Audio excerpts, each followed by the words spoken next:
The St. James Health Department is one step closer to rolling out its long-anticipated Safe Food program. This is aimed at improving food safety standards and creating a more structured vending environment in the parish. Karen Simpson reports. Scores of food vendors turned up at the Montego Bay Culture Center Monday for consultation with the St. James Municipal Corporation and the Health Department to discuss plans around operating in and around the Sam Sharp Square. The vendors were engaged on how the Safe Food program will operate and what will be required to ensure compliance with health and safety standards. We want to formalize the operation in the Sam Sharp Square area. So we're not going to tell you to move from Sam Sharp Square. We're going to see how best we can fit you into Sam Sharp Square. Mayor of Montego Bay Richard Vernon said the municipal corporation will also be looking at building out safe food zones in other areas. The safe food locations are the locations where when we visit you, so you're going to register first, and then the officers will come and visit you at the location to see how you're operating and if you can actually do business in a convenient way in that location. Additionally, plans are also being put in place to improve sanitation and garbage collection. In the meantime, the mayor is urging vendors in the space to do their part to prevent any reoccurrence of a health crisis. Karen Simpson, TVJ News. And still in St. James, the Environmental Health Unit has intensified its rodent and mosquito control programs across the parish.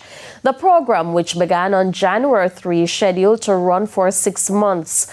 In February, 529 bait stations, each containing 50 grams of rodent poison, were deployed across various communities.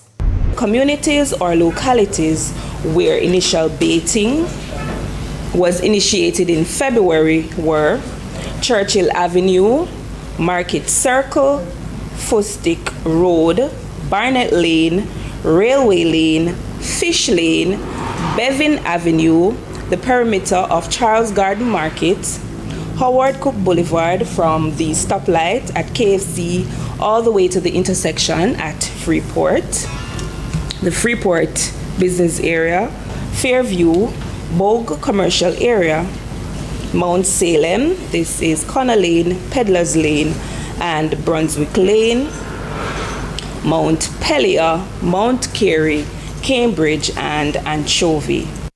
In addition, the environmental unit says a rebating exercise was also conducted to complete 3 cycles in the entire city center.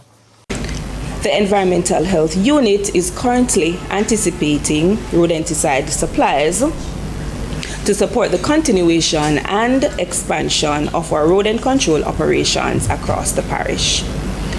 In terms of our routine rodent control operations in our health centers, we have continued our rebating exercise at the Cornwall Regional Hospital, as well as surveillance activities across 100% of our health centers in the parish. It's time for a break. Stay with us. More stories when we return.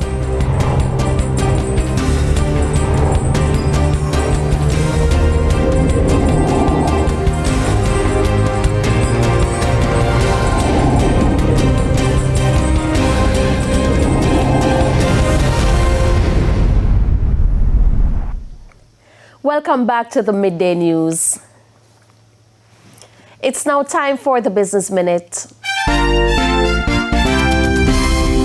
Visual Vibe has entered into a strategic partnership with Knutsford Express Services to roll out a network of indoor digital advertising screens across the island. The initiative will see screens installed at 90 Knutsford Express locations, creating a new platform for brands to connect with customers in high-traffic areas. Visual Vibe will be responsible for installing and managing the screens, with the rollout expected to be completed within a month.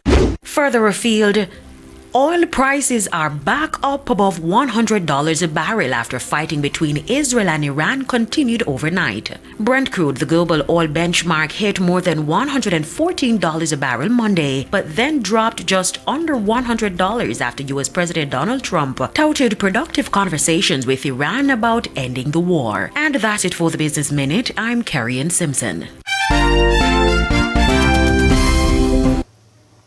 Thank you, Karian. And here's a preview of what's coming up in this evening's health report.